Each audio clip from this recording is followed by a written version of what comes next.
Olá, povo lindo de Deus. Mais uma vez aqui com vocês para meditarmos uma breve porção da palavra de Deus. Antes de entrar de eu ler o texto, gostaria de pedir a vocês que estão indo lá no vídeo, agradecer primeiro, vocês que estão indo lá no YouTube, estão assistindo os vídeos, e eu queria fazer um pedido. Lá tem uma tarjazinha em vermelho pedindo inscreva-se. É só você clicar, não paga nada, basta clicar. E tem uma mãozinha assim, você clica ali também, que é o like, dá o seu like. Nós precisamos disso. Para que o nosso vídeo seja divulgado, nós precisamos de inscrições e do seu like. Isso mostra para o YouTube a relevância dos nossos vídeos para a vida de vocês, que os nossos vídeos estão sendo relevantes para manter o canal lá no YouTube. Então eu conto com vocês e agradeço desde já. Nós temos vídeo com 180 visualizações e, no entanto, nós temos só 32 inscritos. Conto com vocês, tá bom?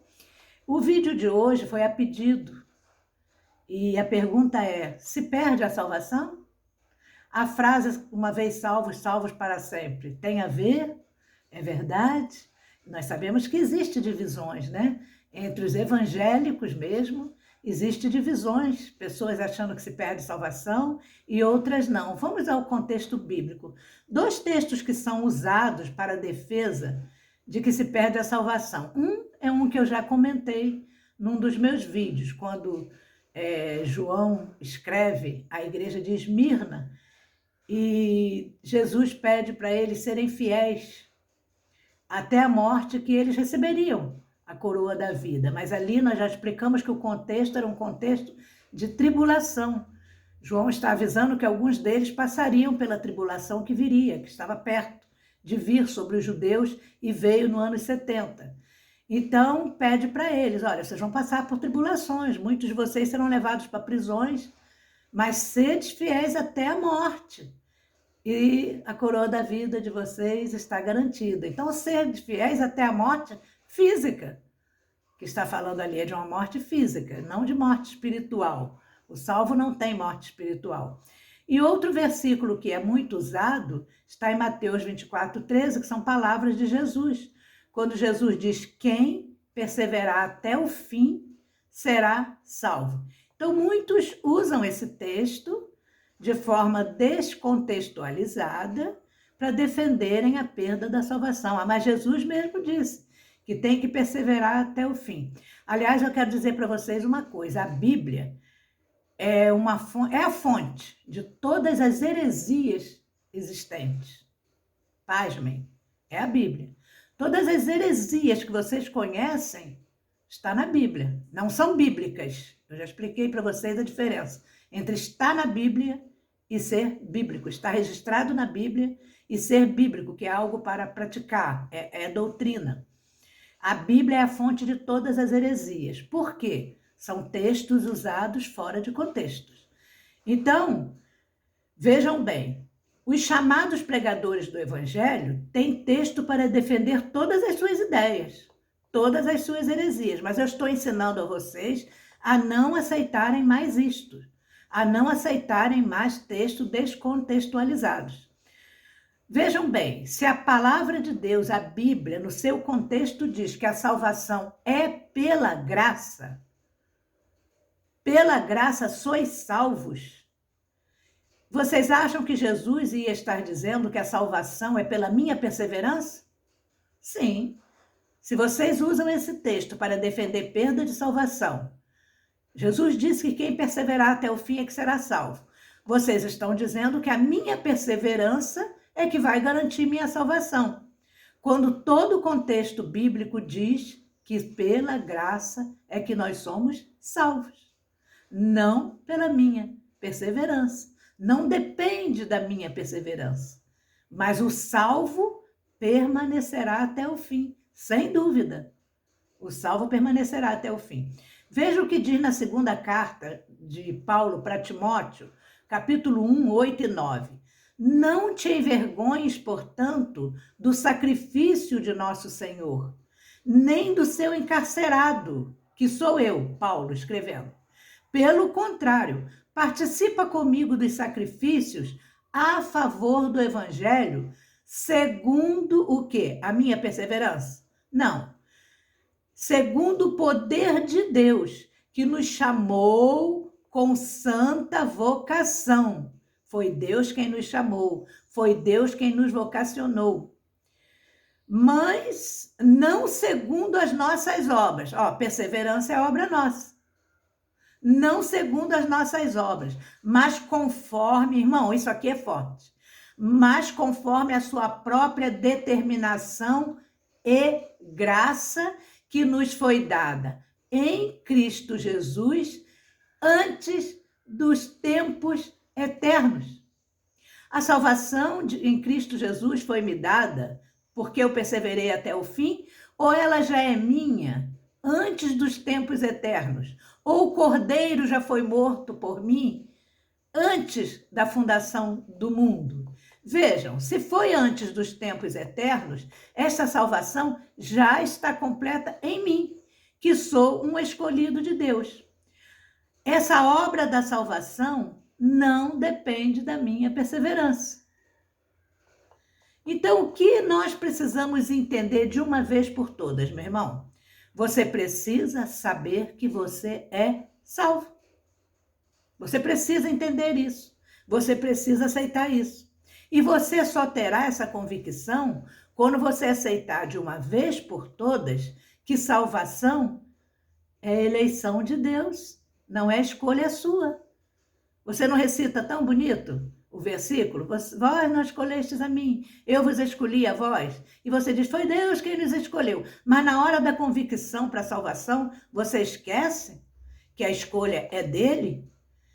Enquanto você não crer nisso, você será presa fácil desses pregadores que querem aprisionar você na igreja por medo de perder a salvação. Enquanto você não aceitar que a salvação é uma obra já consumada, desde os tempos eternos, antes dos tempos eternos, que o Cordeiro já foi imolado por você antes da fundação do mundo. Enquanto você não aceitar isso, meu querido, você vai ser presa fácil desses pregadores. Ah, você pecou, então você vai perder a salvação. E você fica lá na igreja com medo de perder a salvação, sentindo remorso pelo um pecado que você cometeu. Então, a pergunta é, mas então por que tantos que estavam na presença de Deus, que estavam trabalhando tanto na igreja, abandonam e voltam para o mundo? Ó, isso é linguagem de crente. Só crente que fala isso, gente. Isso é conversa de crente. As pessoas que pensam que trabalho de igreja é termômetro para a vida cristã, as pessoas que pensam que a pessoa está lá na igreja, contrito, orando, não falta uma reunião de oração, até prega. Isso é termômetro para estar na presença de Deus. Meu querido, essa pessoa não conhece a parábola do joio e do trigo. O que Jesus diz? Deixa aí. O joio e o trigo, quando pequenininho, a semente deles e quando eles são pequenos, são muito parecidos. O joio faz a obra do trigo, mas até Jesus disse, deixa quieto, deixa isso. Vai chegar um dia em que eu vou dizer, em meu nome fizeram milagres, expulsaram demônios. Tem gente que diz, existe expulsão de demônios sim, porque Jesus disse que naquele dia vão dizer para ele que expulsaram o demônio. Então, Jesus disse que vão dizer isso para ele, mas ele vai responder, não vos conheço. Então, expulsar demônio não é termômetro para estar na presença de Deus, para ser cristão, para se ter salvação. Jesus vai dizer, nunca vos conheci, para esses pregadores que andam por aí, ao invés de pregar uma palavra de salvação, ao invés de contar para os seus eleitos, para os seus crentes, para os seus membros lá, que eles são salvos em Cristo Jesus, que a obra já está consumada, eles ficam dizendo que eles vão perder a salvação e ficam expulsando o demônio. Jesus um dia vai dizer para eles, não vos conheci. E ele só vai conhecer os escolhidos dele, porque Jesus conhece cada um e chama pelo nome. Então, querido, certa vez, ao enviar também seus discípulos para pregarem o evangelho do reino, eles voltaram animados, vaidosos por terem até expulsado os demônios. E o que Jesus diz para eles? Eu vi Satanás caindo lá do céu. Quer dizer, Satanás, demônio, são obras opositoras. Não é uma criatura, existe um diabo que fica lutando com Deus. Satanás são obras opositoras. Por que as pessoas reagem quando está se pregando o evangelho? Porque ele está cheio de obras opositoras neles, que é diabo, espírito opositor, e isso se revolta dentro dele. Isso é diabo, isso é demônio. E muitos estão ali como aqueles discípulos, vaidosos por estarem expulsando demônios. Mas Jesus falou para os seus discípulos, olha, alegrai-vos antes por terem vossos nomes escritos no livro do céu. Essa deve ser nossa maior alegria, não nossas obras. Quantos estão se enganando por obras? Quando nossa salvação é somente pela graça de Deus e a obra da salvação já está consumada. Mas, irmã, como então saber se eu sou salvo? Olha o que Romanos vai nos dizer, que o Espírito de Deus testifica com o nosso espírito. Se você é salvo ou não, o Espírito de Deus testifica com o teu espírito, meu querido. Creia sem preocupação, sabendo que tudo está no controle de Deus. Uma coisa que você fica muito preocupado é em saber se aquela pessoa está salva ou não. Meu querido, pelos frutos vai se conhecer a árvore. E se ele está salvo ou não, é Deus quem sabe. Não é você quem vai julgar. Pode ser um joio que está no meio dos trigos. A escolha é de Deus. Descanse no Deus que tem tudo sob o controle e que ele faz a escolha. Se você é vaso, não fique questionando o oleiro. Os vasos questionam muito o oleiro. Ah, mas aquela pessoa estava na igreja, agora saiu. Ele estava na igreja, quem disse que a igreja salva? As igrejas hoje estão tomando o lugar de Deus, sim.